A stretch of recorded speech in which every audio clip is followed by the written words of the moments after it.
ఆ అమ్మాయిని టార్గెట్ చేస్తున్నారు అనేది వాస్తవం. ఇవేవీ లేవు. ఆ అమ్మాయి అతనితో పెళ్లి చేసుకుంది. అక్కడ అతనితో ఏదో కొంత డిఫరెన్స్ ఉంది. ఉన్న టైంలో ఎవరితోనో రిలేషన్లోకి వెళ్ళింది ఆవిడ. అతనితో డివోర్స్ తీసుకుందా లేదా అనేది కూడా పక్కన పెట్టేసి వెళ్ళినప్పుడు అది కేవలం వాళ్ళ వ్యక్తిగత విషయంగా ఉంచకుండా ఎందుకు మార్కెట్లో పెట్టి మాట్లాడుతున్నారు? అది స్టేషన్కో కోర్టుకో పరిమితమై ఉండాలి కదా. ఎందుకు ఇంత విస్తృతంగా పబ్లిక్లో చర్చ చేస్తున్నారు అంటే పొలిటికల్ మోటో ఉంది కాబట్టి చేస్తున్నారు. ఇప్పుడు అతను డిమాండ్ చేసినట్టుగా రేపు డిఎన్ఏ టెస్ట్ చేస్తే విజయసాయి రెడ్డితో పాటు అందరికీ టెస్టులు చేయవలను అని చెప్తున్నాడు ఆయన. ఆ ప్రకారం టెస్టులు చేస్తే ఒకవేళ అటు నుంచి ఏదైనా రిజల్ట్ వస్తే విజయసాయి రెడ్డికి అనుకూలముగా, లేదా విజయసాయి రెడ్డికి అనుకూలంగా అంటే ఆయనకు సంబంధం లేదు ఈ వ్యవహారంలో అని కానీ, లేదు సంబంధం ఉందని కానీ రిపోర్ట్ వస్తే అప్పుడు ఎలా వ్యవహరించాలి? ఇప్పుడు ఇలాంటి సిమిలర్ కేసు ఒకటి మనం చూసాం. గతంలో ఎన్డీ తివారీ గారి ఎపిసోడ్ చూసాం. మీడియా ఆయనకి తెలియకుండా ఆయన గదిలోనే కెమెరా పెట్టి వీడియో రికార్డ్ చేసి వీడియో పబ్లిక్లో పెట్టి ఆయన్ని ఎలా దెబ్బ కొట్టారు, ఎలా భ్రష్టు పట్టించారు అనేది చూసాం.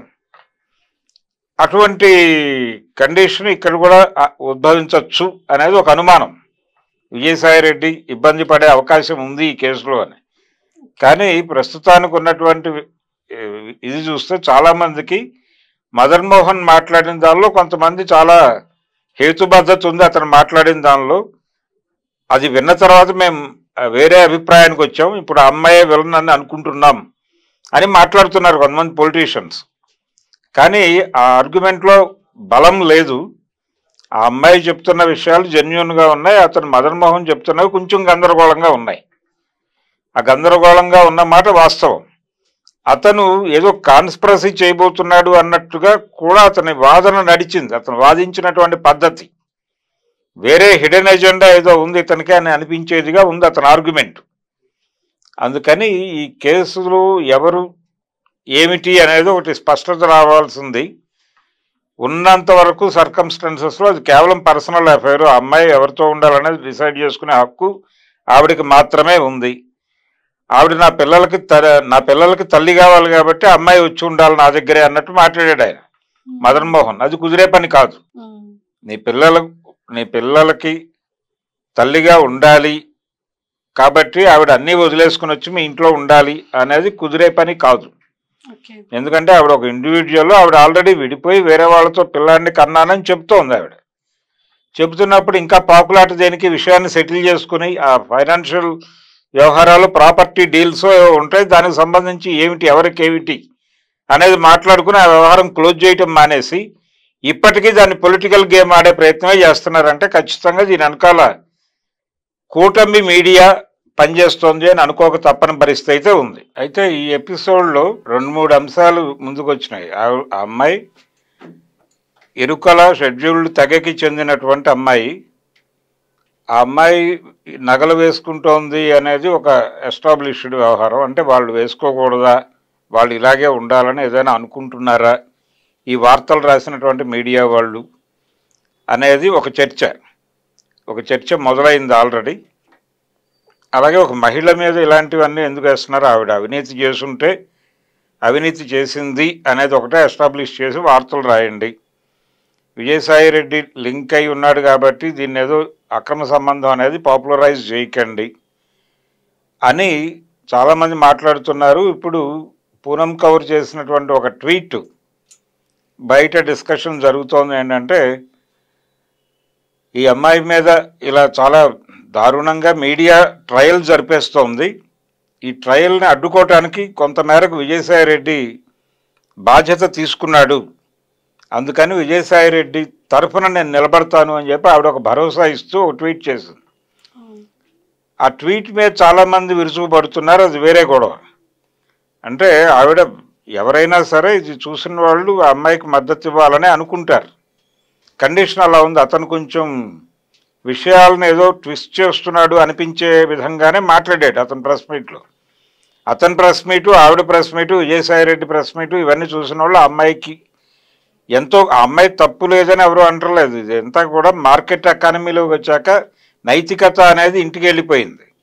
నైతికత అనేది భ్రష్టు పట్టిపోయింది. ఎల్పిజి యుగంలో 1000 పడగల్లో చివరి పడగ అని విశ్వనాథ సత్యనారాయణ గారు చెప్పుకున్నటువంటి పాతివ్రత్యం కూడా చచ్చిపోయినటువంటి కండిషన్ ఉంది. దీన్ని యాక్సెప్ట్ చేసి తీరాల్సినటువంటి నిజం ఇది. ఇక్కడ ప్రధానంగా వాళ్ళిద్దరికీ అభిప్రాయాలు కుదరలేదు, కలిసి ఉండలేని వాతావరణం వచ్చింది. ఆవిడే వాంటెడ్గా అతను అమెరికా పంపించిందని అతను అంటున్నాడు. పంపించి ఉండొచ్చు కూడా. డివోర్స్ తీసేసుకున్నాం కాబట్టి అతను అమెరికా వెళ్ళిపోయాడని ఆ అమ్మాయి చెప్తోంది. ఆ తర్వాత ఇతనికి డివోర్స్ ఇచ్చేసే ఆ పేపర్ చూపిస్తున్నాడు. అతను కూడా పేపర్ సంతకం పెట్టించుకున్న మాట వాస్తవమే అని చెప్తున్నాడు ఆయన. కాకపోతే విషయం చెప్పలేదు, నాకు సంతకం పెట్టించుకుని వాళ్ళు రాసుకున్నారు అని చెప్తున్నాడు.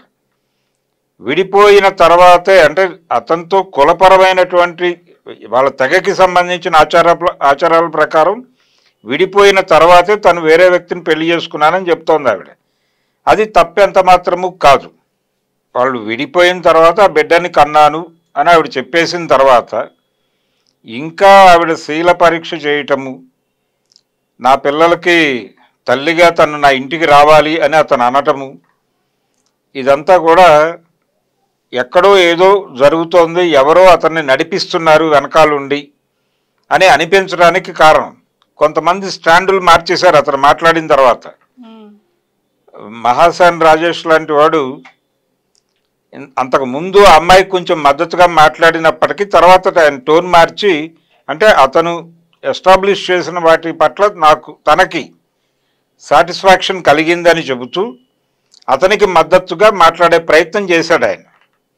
అంటే ఆ లెవెల్లో అతను తన దగ్గర ఉన్న నిజాలని చాలా ప్రాపర్గా జనాలకి కనెక్ట్ చేశాడు. ఆ అమ్మాయి నిజంగానే వేరే వాళ్ళతో ఎఫ్ఐఆర్లో ఉంది, ఆ వ్యక్తి విజయసాయి రెడ్డే కావచ్చు. అయితే ఏమిటి దానిలో ఉన్న ప్రత్యేకత ఏమిటి? అదేమన్నా విచిత్రమా? అలాంటి సంబంధాలు పెట్టుకోవడం తప్పని ఎక్కడైనా ఉందా? కోర్టు అడ్మిట్ చేసింది కదా, ఎందుకు దాన్ని రచ్చ చేస్తున్నారు? వాళ్ళిద్దరూ 2 యూనిట్లుగా ఎందుకు చూడట్లేదు? ఆ అమ్మాయిని శాంతిగాను అతన్ని విజయసాయి రెడ్డి గాను ఎందుకు అనుకుంటున్నారు? వాళ్ళు ఓపెన్ అయినా ప్రమాదం ఏమిటి? అవును, మేమిద్దరం కలిసి ఉన్నాం కొంతకాలం, ఆ పిల్లవాడు ఆయన నుంచి నాకు పుట్టినటువంటి కుమారుడే అని చెప్పడం వలన ఆవిడకి వచ్చిన నష్టం ఏమిటి? ఒకవేళ అది నిజమై ఉంటే ఆయన ఏమన్నా చేస్తాడా? ఆయన అట్లాగూ రోడ్డు మీదకి వచ్చాడు. ఈ రిలేషన్షిప్ వాళ్ళు రోడ్డు మీద పెడతారు అనే విషయం కూడా వీళ్ళకి ఏదో మేరకు ఒక ఊహ ఉంది. అందుకని ఇప్పుడు చాలామంది ప్లేట్ తిప్పేసి ప్రభుత్వ అనుకూల వైఖరి అవలంబిస్తున్నట్టుగా నటిస్తూ విజయసాయిరెడ్డి మీద దాడి చేస్తున్నారు. ఆయన మీడియా సమావేశం పెట్టి కూడా ఏది మాట్లాడాలో అది మాట్లాడకుండా, ఏది మాట్లాడాల్సిన అవసరం లేదో అదంతా మాట్లాడి వెళ్ళిపోయాడు.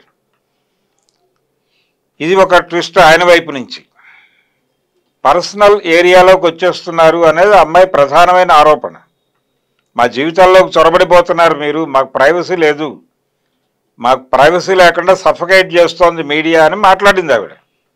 దాన్ని మీడియా ఒక మంచి పాయింట్గా తీసుకుని తన్ని తాను సరిదిద్దుకోవాల్సినటువంటి అవసరం అయితే ఉంది.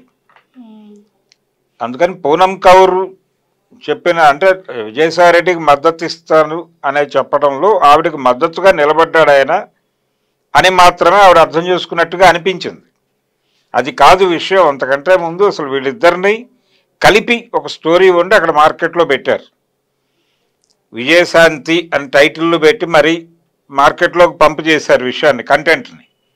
ఈ టైంలో ఆవిడ ఎలా వ్యవహరించాలి, ఎలా బయటపడాలి, పైగా ఇక్కడ మద్దతు ఉంది, ఆవిడకి మద్దతు లేని పరిస్థితి ఉంది, ఇవన్నీ కూడా పరిగణనలో తీసుకొని విషయాన్ని